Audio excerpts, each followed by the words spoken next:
Hi, everybody. This is Candid Frank Live Leaf Talk, and of course, he's Aaron William Freeland, and I'm Frank. Well, I guess this is the end of a week, the beginning of a weekend. Hit and miss. They're hoping to have a hit tomorrow.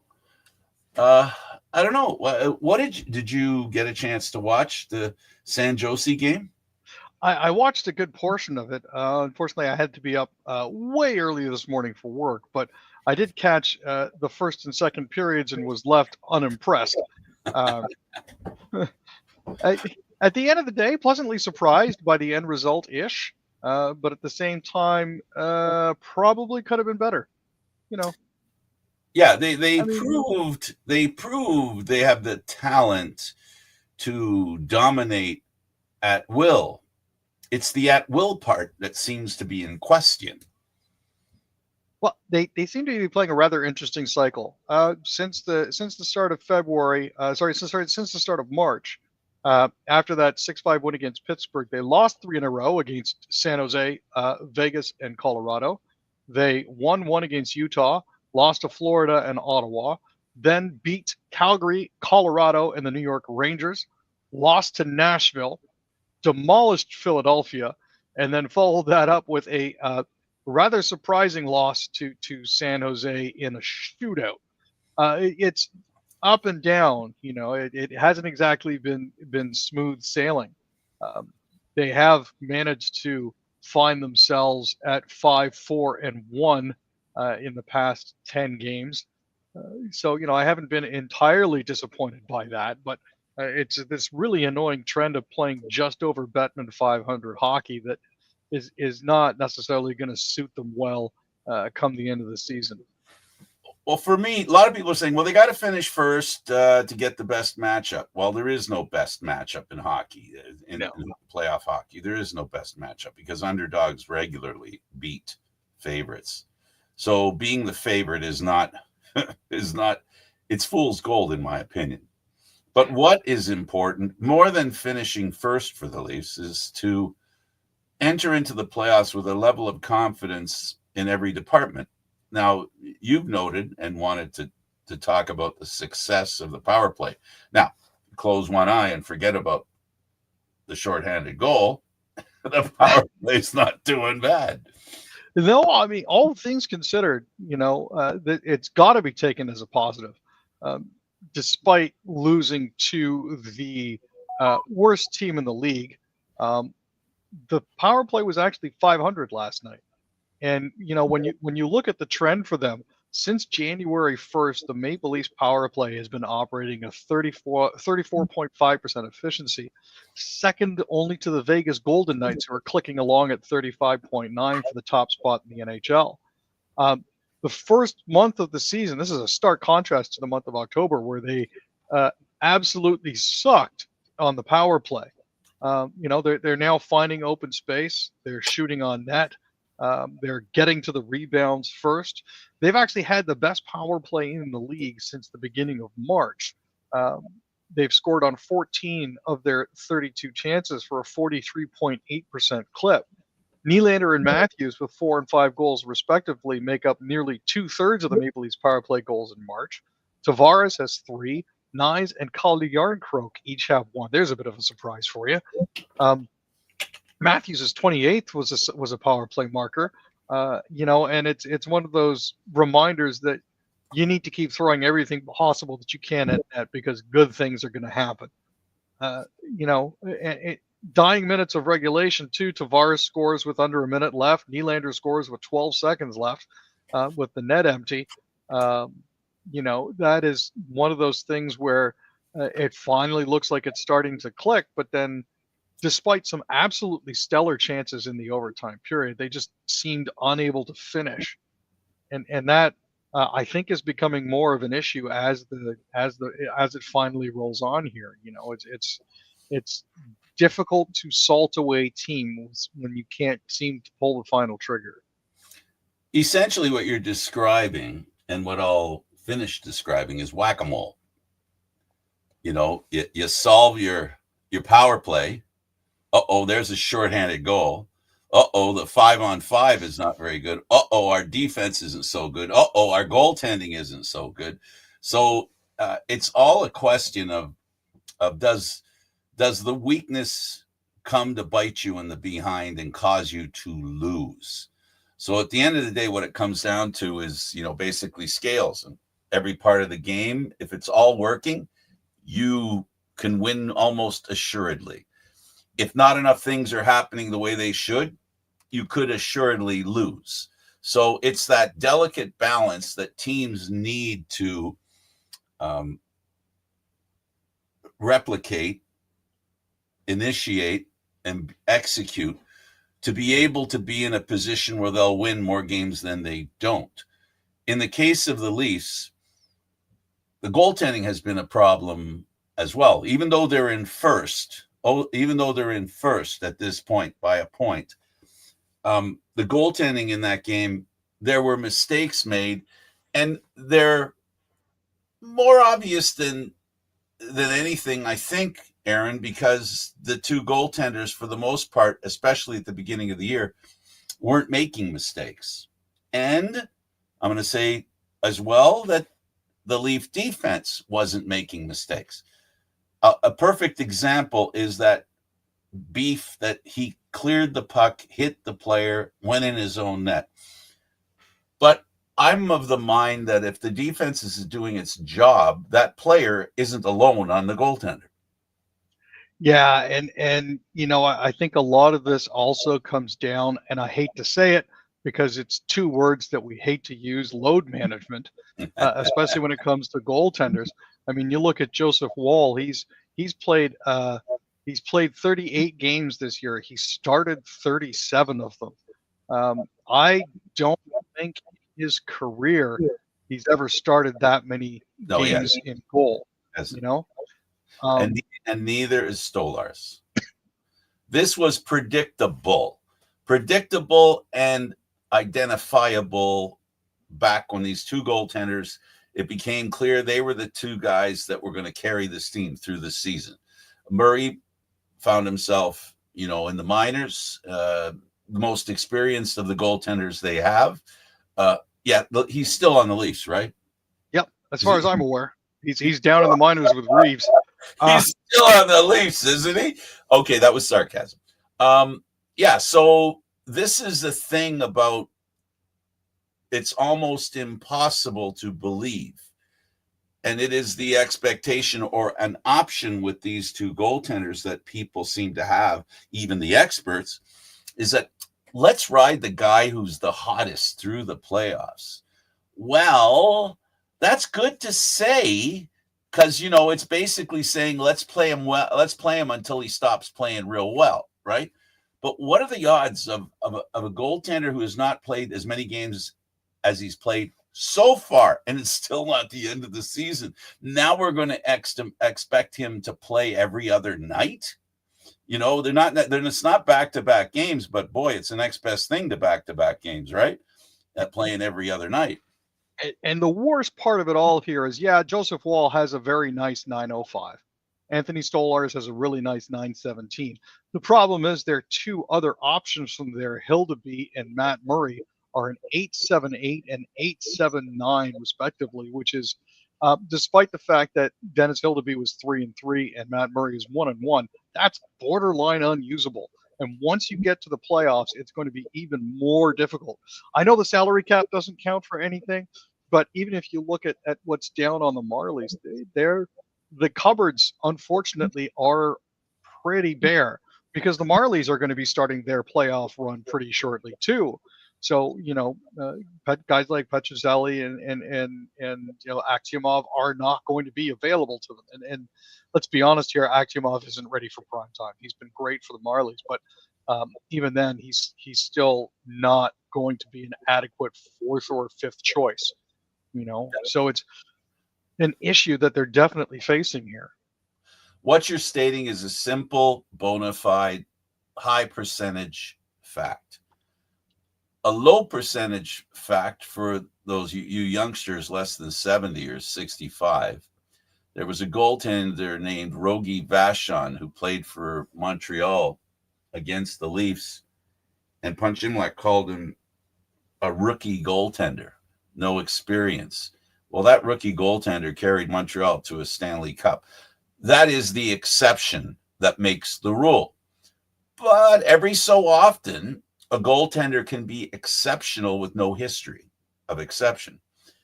In fact, come to think of it, I think the Leafs have a goaltender who did that, won 2 Stanley Cups. And we spoke of him a moment ago, Matt Murray. He was an unknown commodity when he played goal for Pittsburgh and won his first Stanley Cup. So, the exception to the rule does exist. I don't know if Asamonov is the guy. I don't know if Hildeby is the guy. I don't know if the two guys they have there now, Stolarz and Wall, are the guy, But what I do know is, for that guy to be successful, Aaron, the players in front of him have to play better. As much as, and I use that example it was literal. It was, if you leave a guy alone in on the goaltender, bad things could happen. The odds of bad things happening are very high. So the point being that the Leafs have to tighten up defensively. They have to improve their process for the goaltenders to be successful. Remember, and I'm asking you on behalf of all the fans, all the Leaf fans, I seem to recall there were a lot of block shots that helped those goaltenders not have to make saves that could have been very tough to make. Yeah, and the Leafs have actually been one of the better teams this year when it actually comes to blocking shots, which is, but not recently. No, not that's the problem, right? That's exactly my point. The goaltenders relies on the partnership. There has to be a partnership with a goaltender for a goaltender to be really good. And it's true that a goaltender by himself being, inundated with shots for a short time can overcome that kind of defensive failure by his team. But you can't do it for very long, because eventually Buddy gets tired. Those pads are light for historical weight, but they're still heavy when you're trying to play goal and be physically quick as they need to be. So, yeah. I mean, the good news for when it comes to defensive pairings is Riley, Carlo, McCabe, and Tanev are all over 100 shots blocked each. Simone Benoit clocks in with 96 blocks this season, and OEL clocks in with 73. You look in the forward groups, and it's decent. You've got players that have blocked anywhere from 5 on the low end for Calle Yarncroke, because he's only played a handful of games, all the way up to looking at, Austin Matthews has blocked 74 of them, which to me is just nuts. But this is another thing that people don't take into account when they talk about Matthews, is the fact that he's improving that defensive part of his game. So, he may be a little short when it comes to scoring. He's only got 28 this year. But at the same time, his blocks are up. He's still taking a lot of shots. Even Willie's got 24 block shots and 42 goals. So, the defensive responsibility is rounding into shape, but it's not necessarily 100% where they want it to be yet. Right. And in regards to a guy like Matthews, who's making all those great blocks and playing defensive, playing better defensively, he still has to be a plus player when he's on the ice, because he's up against the other team's best players. And if he's playing great defense, but they're scoring 2 goals while he's on the ice and he's not scoring any, that's not a winning situation. So as much as his improved play defensively would be much more effective if his offensive play was about the same as it used to be. So There's that balance, right? Again, that's what we're talking about here, the yin and the yang of being a hockey team hoping to advance in the playoffs. And then it becomes something where specifics, like the specific team you're playing, how do your weaknesses and strengths match up against that specific team? We joke sometimes about teams like San Jose. This is the new joke I'm doing for this year. San Jose has Toronto's number. If a team like San Jose plays Toronto in the playoffs and they can't beat them, it's not because the other team's that good. It's just that there's something failing in the way the Leafs are set up. So that's why I say it doesn't matter who they play. It matters how they play. That's the important thing. So yeah. So do you think that the Leafs right now, the way they're playing, do you think the coaching, because the coaches are trying to figure out who belongs with who, and there's no commitment to who's playing with who, could that be a factor at this point in the season? I think some of it is, I mean, when you factor in that they brought in Lawton, Yarncroke's basically just come back off injury. You have to try to tweak everything to try to see where everything fits, especially with getting Brandon Carlo back on the defensive line. There are still some things that they need to figure out, but you'd think and you'd hope that after the amount of time that they'd had post deadline, they should have been able to figure that out already. Yeah. But and then the final factor that we cannot overlook, Aaron, we can't overlook this final factor. For the teams that aren't in the playoffs, it's the wins they get at the end of the season because they're playing for a job next year, because the only thing they've got to look forward to is beating a team that's in the playoffs or ruining someone's day, is the motivator. And that can be a pretty good motivator. And historically, we've all watched seasons come to an end and really bad teams who are out of the playoffs find a way to win a couple of games. Everybody's going, well, how the hell did they do that? Why did they do that? I mean, playing like that, why didn't they make the playoffs? Well, it's because you got two things going on, yin and yang. And that is, I'm a really good team. I'm trying to concentrate on catching Florida. And they're a team that doesn't care about any of that stuff. They just want to win this game. That's all this is their Stanley Cup. And that's where San Jose sits, right? That they're in the position now they're playing for next year. And they're playing in a way that isn't playoff hockey. That's the other thing I believe. I don't believe that like San Jose is playing playoff hockey. The Leafs out hit them 15-2. Yeah, at this point, I think for San Jose, it really does start to become audition time. So, you try to show your best and you try to have a little bit of fun out there. That's the other thing that people have to bear in mind too, is once you've been eliminated, and San Jose was eliminated 3 games ago, it's now time for you to let a little bit loose, have a little more fun, try plays you wouldn't necessarily try, and see what shakes loose. It's important for them at this point in the season to just try to mess around a little bit and see what happens. I mean, now they're not in bad company. Chicago's been mathematically eliminated, and Nashville was also mathematically eliminated last night. So we know there's 3 teams in the West that are guaranteed not making it. Buffalo, interestingly enough, still has a chance, and they've won 3 in a row. St. Louis now finds themselves in a wild card spot. They've won their past 8. So all these teams have the opportunity now to play spoiler for somebody, or maybe even usher themselves into the postseason. So this is where things start to get really interesting in the last month or so. When push comes to shove and you don't want to be eliminated, you don't want to deal with that embarrassment, you're going to work really hard to not be that team. So, these are proud people. These are professionals. These are players whose livelihoods require them to play well at the most inopportune time. I mean, this is we saw a coach get fired. The last thing he said was, and I'm referring to the team the Leafs beat, and the coach said, I don't want to really learn how to coach a team like that, playing like this. In other words, he doesn't want to be in this situation. Now, I think that's a coincidence he got fired after saying that. But in there lies the issue, right? That you can never give up and you can never play like you're not playing for something. To admit that you're playing for nothing is a bad thing, because now those Flyer players that listen to their coach say something like that aren't working hard to help the management team figure out who are the guys that they should concentrate on for next year. So the working for next year is really important for these teams, and it's a different attitude, right? It's not playoff style hockey, in my opinion. It's basically, let's see what we can do that's positive. Not the system isn't what matters. It's just winning that matters. I know that sounds counterintuitive, doesn't it? But I do think I believe it. Yeah, it does sound a little bit counterintuitive, but at the same time, that's pretty much all you've got left at this point for a few of the teams.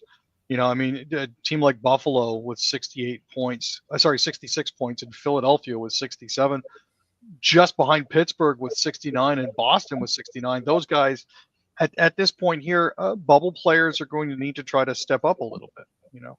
This is the time of year teams that aren't making the playoffs, individualistic play can be successful because it's the Achilles heel to the teams that are trying to play in a way that they need to play in the playoffs.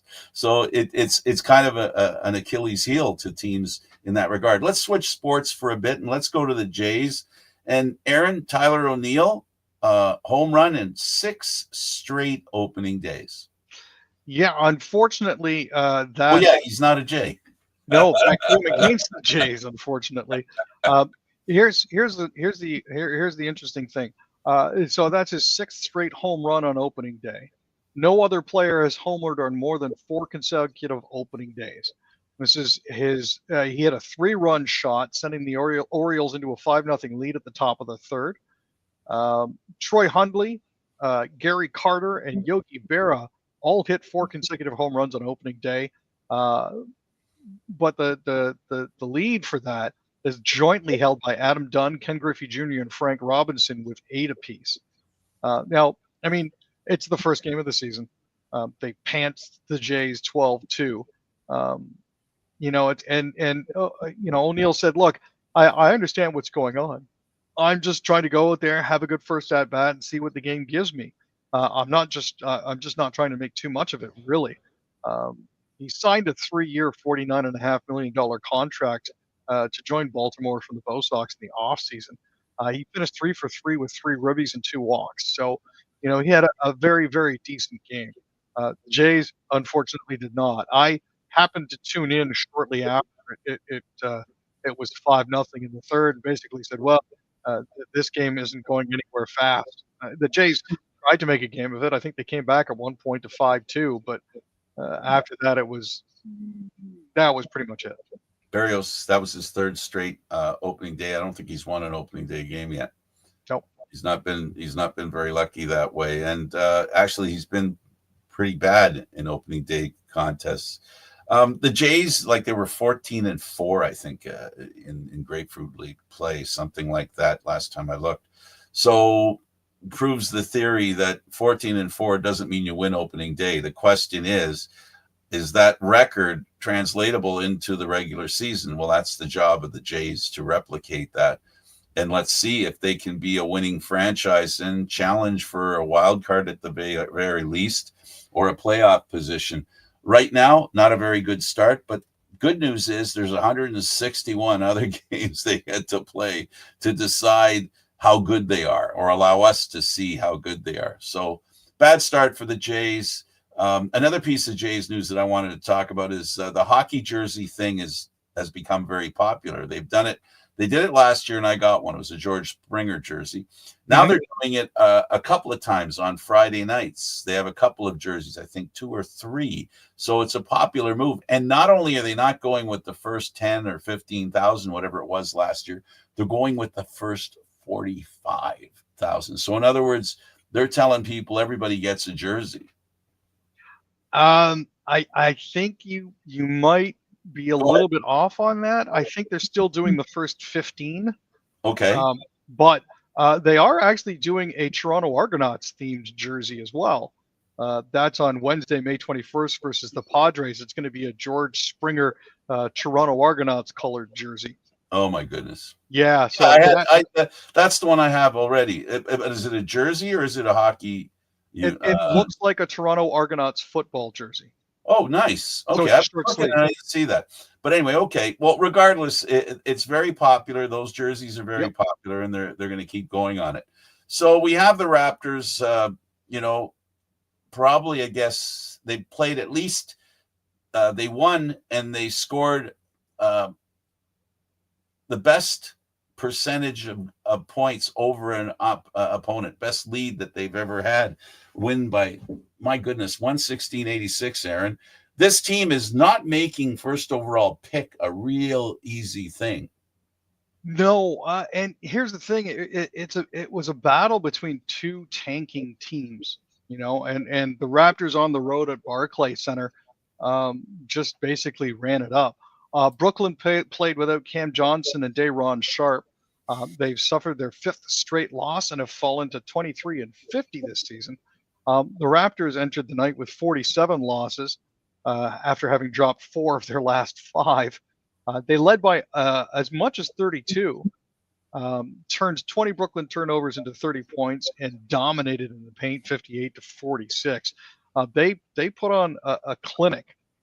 Now, Brooklyn still remains tied with the 76ers for the 5th best NBA draft lottery odds, and opened up a 3-game lead on the Raptors, who are 26-47 with 9 games left. Yeah, the Nets actually were behind 15-8 early and fell behind 32-18 after 12 minutes, which is not the sort of opening that you want. They shot just 37.5% from the field in the first half and committed 13 turnovers. It's hard to watch basketball like that. As much as I enjoy the game, it's very difficult to watch one-sided games like that. Another thing that's difficult is if you're Bayern Munich and one of your best players plays for Canada and gets injured, and there's some question as to how that injury happened and when it happened, and was it the opposite of mitigated and made worse? Aaron, what's up with that? So Davies tore a ligament and sustained other damage in his right knee during Canada's 2-1 win over the States on Sunday. In the third place decider for the CONCACAF Nations League tourney. He returned to Munich, where the full extent of his injury was determined on Wednesday. He's going to be out for several months. The club is alleging that Soccer Canada did not provide appropriate care for him. They're alleging that sending a clearly injured player with a damaged knee on a 12-hour intercontinental flight without a thorough medical assessment is, in our view, grossly negligent and a clear breach of medical duty of care. The participation of Davies, who already has muscular problems before the games, in a match of no sporting significance, says you, is incomprehensible from our point of view. He's playing for his country. So that to me is not a nothing game. A flight when injured, so they would have expected him to stay in Canada or in the U.S. Like, would it have been okay to go from California to Toronto or to Edmonton, where he's from? Would that flight been okay to look for medical help? Are they suggesting that what they did aggravated the injury? I'm not a doctor in any stretch. So I'm going by what I think I'm hearing. I'm hearing, quite frankly, it sounds to me from what you read, that they're saying that the fact they put him on this flight has caused him damage, has damaged him physically. Yeah, they're alleging that the flight probably made it worse, if anything, is what they're trying to get across here. So, is there in their statement? Is there something in attending to the damage that they could have done before he went on the airplane? Is that the issue? That I'm not sure of. Certainly, like from what you read. Well, their claim is the participation of Davies, who already had muscular problems before the game, seems to indicate that Canada put him in while he was injured, as opposed to resting him and risking losing the game. Which was the original question. So then it becomes something that could become litigation. They're threatening legal action. Interesting. Well, that's something to keep our eyes on and see what happens in that regard. Formula One, one of your favorite things. Red Bull, one of your favorite things to drink. They have dropped Lawson. So Liam Lawson did not get off to a good start this year. In the rain in Australia, he managed to spin himself out. He didn't finish well in the Chinese Grand Prix. This is now going to be Max Verstappen's 5th teammate in the past 4 years. So that we're talking Alex Albon, Pierre Gasly, Danny Ricciardo, Perez, now Liam Lawson. He's been replaced by Yuki Tsunoda. This is interesting because Yuki is heavily sponsored by Honda. And the belief is that Honda ponied up some dough in order to try to get him in there. It's no coincidence that Yuki, who's Japanese, will be starting with Red Bull at the Japanese Grand Prix next week.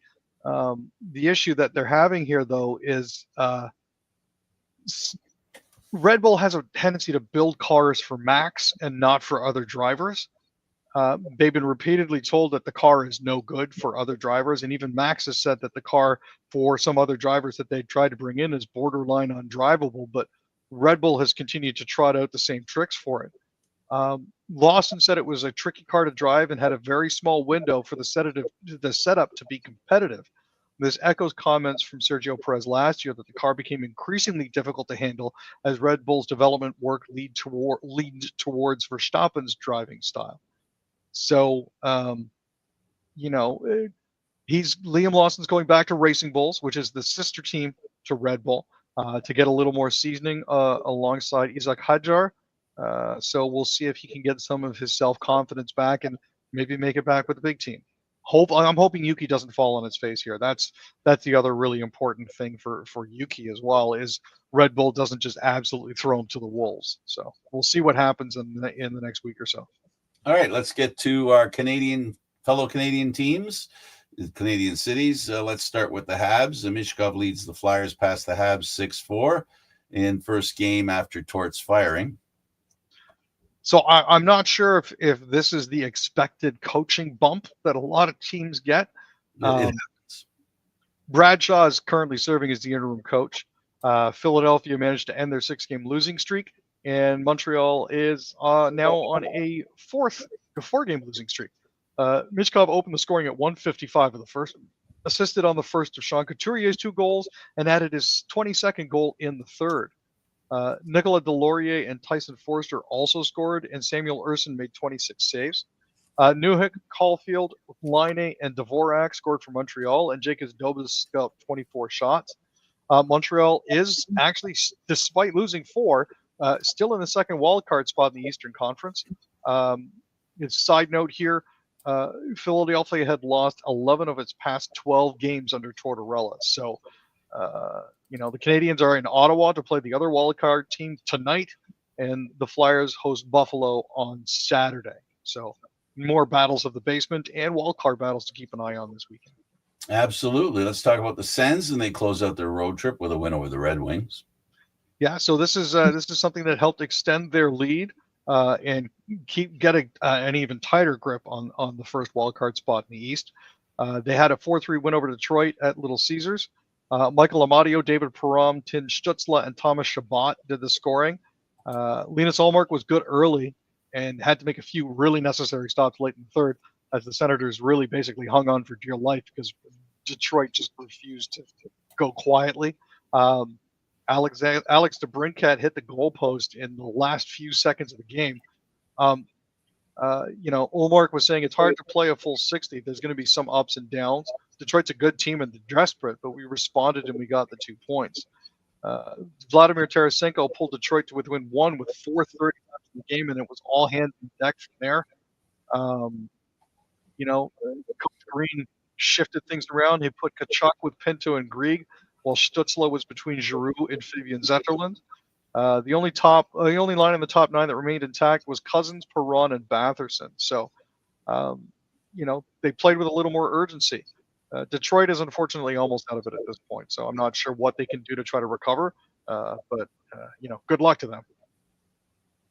Let's talk about the Jets, and 4 of them missed practice. Any concern there?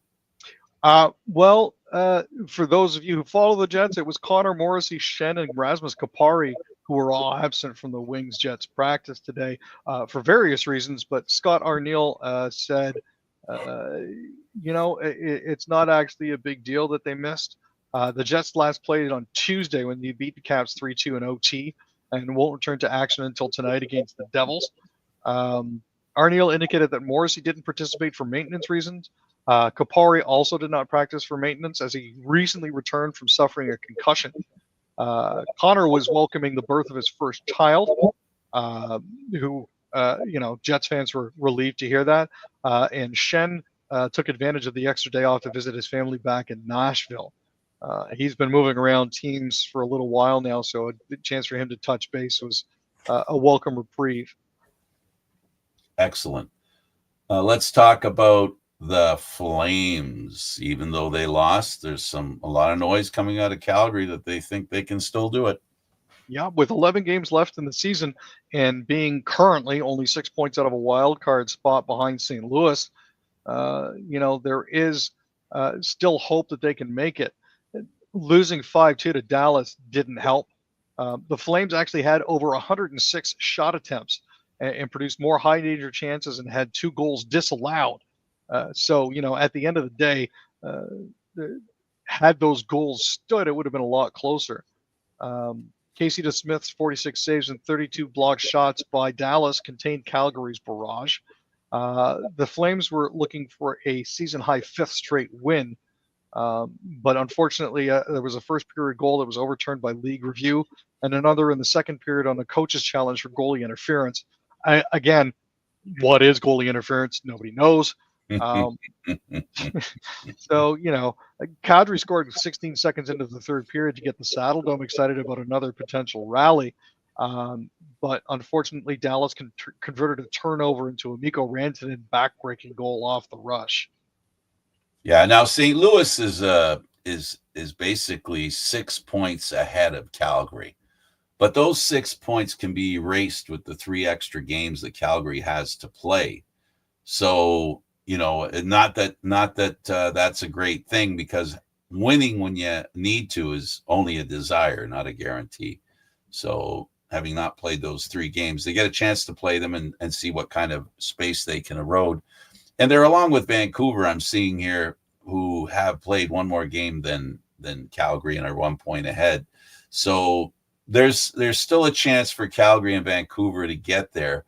But for them to get there, they're going to have to start getting a string together of victories. They can't do this hit and miss stuff. This isn't good enough at this time of year. No, it's definitely something that needs to be tightened up. They need to make sure, that they're not in the blue paint. They need to make sure that, these offensive lapses and giveaways don't result in things turning bad on them. So, and once you get past the wild card, you've got Edmonton at the bottom of the third place ahead of them, and they have 87 points. So, it's not like there's a lot of guarantees here for anybody to make the playoffs. And as you know, we're pulling for the Canadian teams. It's not looking very good for the West, that I would have thought had a great chance. Well, let me put it this way. The East is performing far better since January. And in the position the Canadian teams are, Ottawa and Montreal has entered into, playoff territory. They're sitting there. They're in control. All they got to do is keep winning. And as long as they win more than the teams behind them, nobody's passing them. But on the other hand, we've got our 2 other Canadian teams in the West, that is Vancouver and Calgary. They're relying on outwinning the teams in front of them. And that can be a lot to expect at this time of year, Aaron. Oh no, for sure. And the way that Calgary started the season wasn't entirely ideal, but they were on the positive side of it for a while there. It's now a question of who's willing to gut it out more. So we'll have to see how it all. Yeah, we're going to find out. The Oilers, they get beaten by the Kraken 6-1. Couple of quick goals leads to that. Yeah, 2 goals in 16 seconds aren't going to help your cause, unfortunately. So the Kraken scored twice, 16 seconds apart. Yanni Nyman, there we go, and Matty Beniers scored those 2 goals. Joey Decord made 36 saves. Andre Burakovsky and Jared McCann also had goals for the Kraken, who scored 5 times in the second period. Zach Hyman played hero again, he had the only goal. Calvin Pickard, who played 11:07 the previous night in relief of Stuart Skinner, made 24 saves. And Olivier Rodrigue took over in the third period and stopped 7 shots. There were players that had stepped up, but unfortunately, Leon Draisaitl with his undisclosed injury, and Connor McDavid with a lower body injury. It's starting to wear on them. Oilers have now dropped both games. Sorry, go ahead. I'm sorry, they're not the same team without them too. No, and that when your lead horses go down, it's a problem. It's not just their lead horses; they're two of the best players in the world. In fact, some might suggest one too. In fact, we all know how good McDavid is, and Draisaitl could win the MVP. The best player in the league, most important to his team. And his team is getting a real good indication of how important he is to the team, right? So, yeah, Vancouver, the Oilers are in deep trouble here if they can't, because they're not cemented a playoff spot. They're only 7 points ahead. So if they get into a slide and then one of the teams behind them gets into a bit of a roll, it could be dangerous for them. The other team that I'm disappointed only because, going into the season, the Canucks were a team that last year had a great year. I thought, and some like me thought that this was a year for them to build on the success they had last year. It hasn't played out that way. And it didn't because they had problems in the locker room. Yeah, there's nothing that's as damaging for team morale and nothing as damaging for team performances as locker room cancers, unfortunately. I thought that they'd managed to solve that issue, but it looks like they've still had trouble out of the gate here. I mean, Kiefer Sherwood had 2 goals and assists. Thatcher Demko had 26 saves. Aatu Ratti, Derek Forbort, and Teddy Bluger also scored for Vancouver in that 5-2 win. Casey Cizikas and Tony DeAngelo scored for the Islanders, and Ilya Sorokin made 15 saves before getting pulled early in the third. Marcus Hogberg had 5 saves in relief. They genuinely are a team that perplexes me, because they have all the talent. They have the chemistry to be able to get things done, but it just doesn't seem to work. And I'm at a loss as to explain why. I'm pretty sure Coach wonders what's going on there too. So, Absolutely. Well, Ovi, we all know why he's in the news, but he's in the news here for an interesting reason. He leads his team to congratulate by handshakes at the end of the game Fleury, the Wild goaltender that is finally retiring. Great goaltender. Thought he would, it's been a while since he was in Pittsburgh, but I always thought he was the Pittsburgh goaltender. I still can't believe that he's not there, but, the reason he's not is because of that goalie that plays for the Leafs and is in the minors and won those 2 cups. Yeah, unfortunately, he kind of got overshadowed by that rookie. But it's interesting to see where their respective careers are now. Ovechkin didn't score. So, that's something. The Wild won 4-2.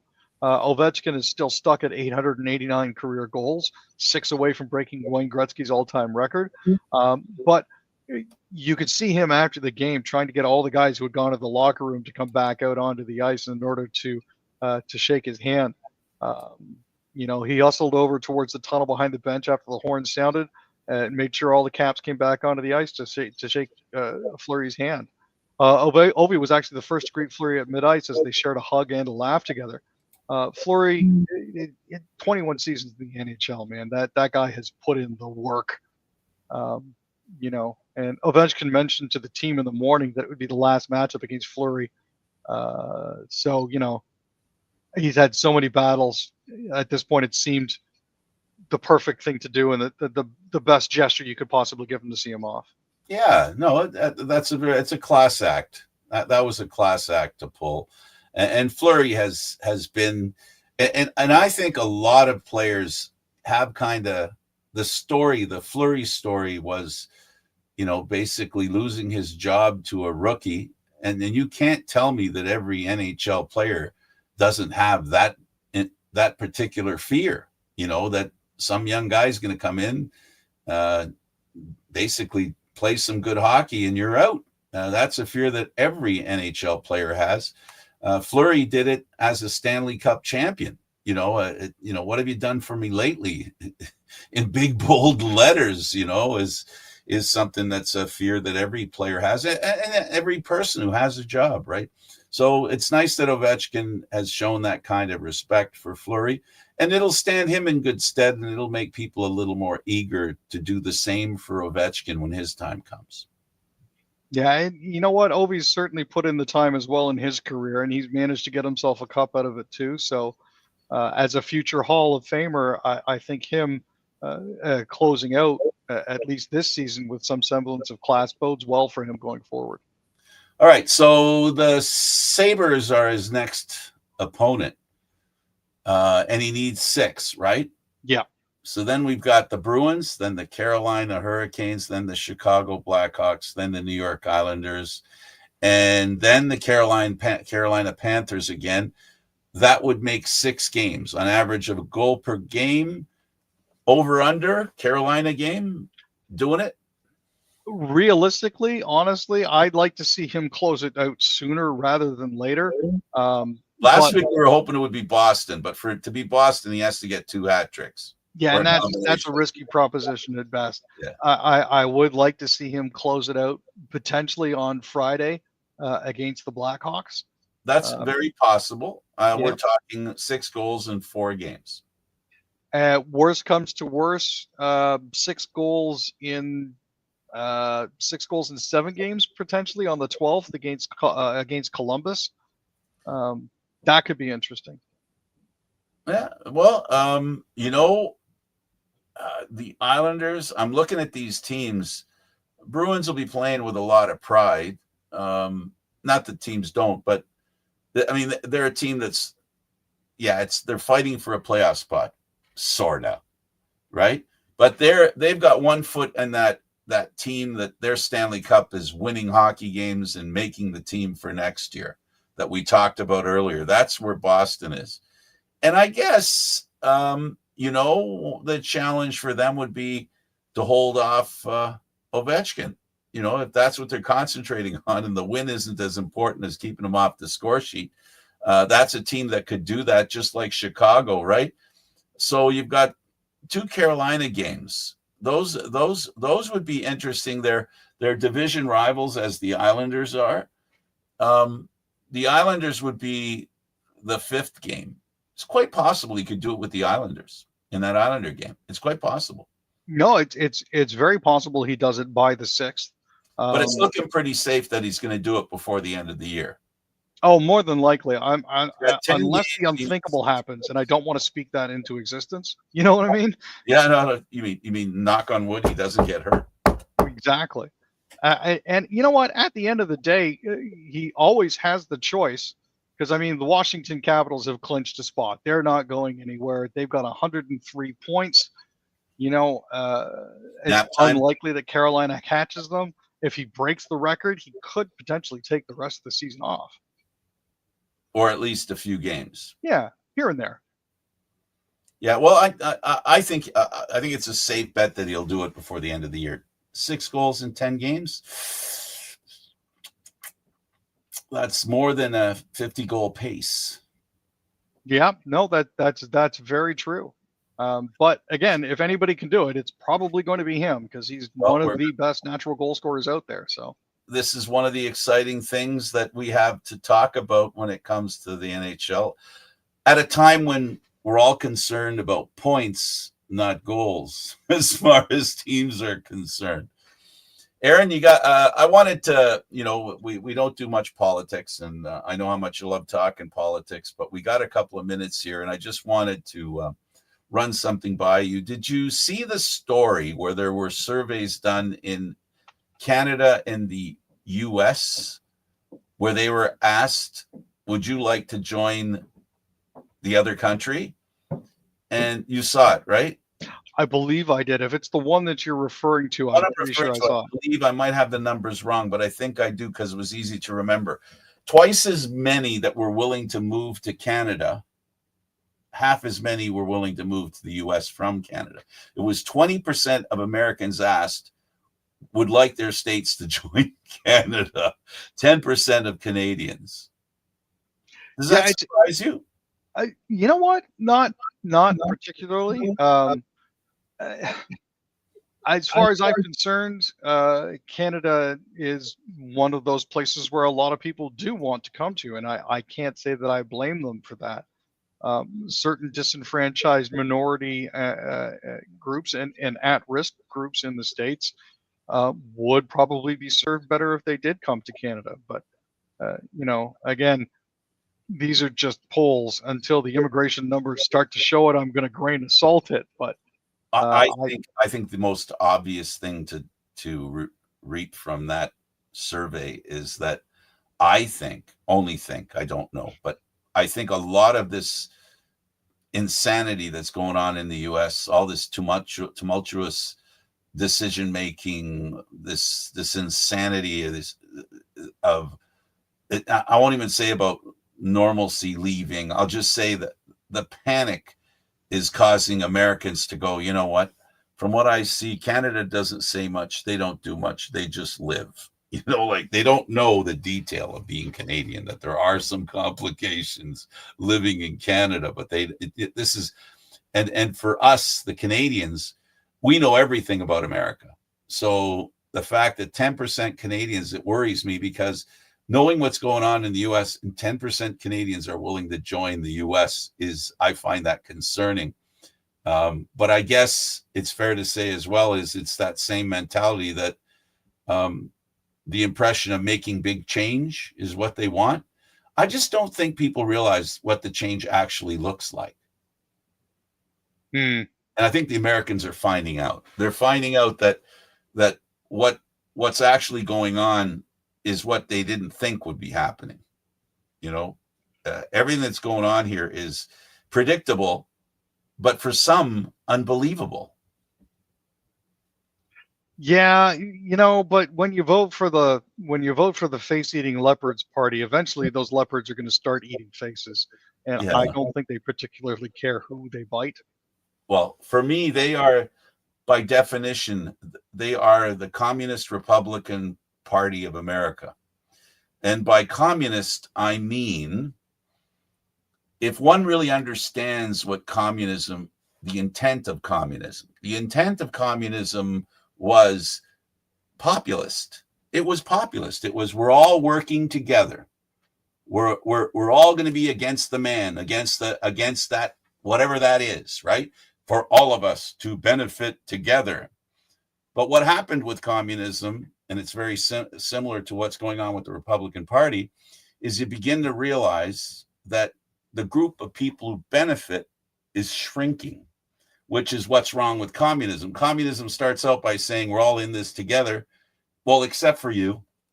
And maybe not you so much. Maybe not you so much either. And that's why I think the Republican Party, from being in school and reading the book Animal Farm. I mean, 1984 is a book by the same author, George Orwell. But that if anybody has time to read a very short book, Animal Farm, it is the definition of communism. And I think it's the definition of populism today, where they all think we're working together. We're just getting rid of the bad guys and we're the good guys. Just you don't realize that you're not the good guys either when it all shakes out as time marches on. So, yeah. So what do you think? Do you think the Americans have had enough of what's going on? Will Trump be forced to stop his behavior? I know a great deal of people in Buffalo who voted for Trump and who are still very proud of what he's managed to do so far. I don't think it's sunk in for a lot of them. Some are just absolutely convinced that Biden was doing all the wrong things and his family was endlessly corrupt and it was a witch hunt. And these are normally pretty intelligent people when it comes to this sort of thing, and it's kind of disappointing to see them behaving in this fashion. But I've tried to stop talking politics with them just because I know I'm not going to change minds, and I don't have the energy or the time for it. So they'll eventually wake up to it. Hopefully, they'll wake up to it before it's too late. I hope that there isn't Unfortunately, as you know, and as we Canadians, most of us know, that as America goes, we go. And not necessarily specifically in that case, but if they start circling the bowl, they could take us with them. That's unfortunately what I'm really worried about. That's what I'm worried about. So when they start circling the bowl, can we stop getting flushed? Or is that whoosh sound the end of it all for all of us? On that happy note, thanks for doing this, Aaron. I really appreciate you, and have a really good day, buddy. Hey, I appreciate you too, Frank. We'll see you on Monday. He's Aaron William Freeland. I'm Candid Frank Stanisci. Thank you for watching. Monday, Wednesday, and Friday we do Leaf Talk, and you can check the shows out on Candid Frank Live 10:30 on YouTube. Thanks, everybody. See you next time.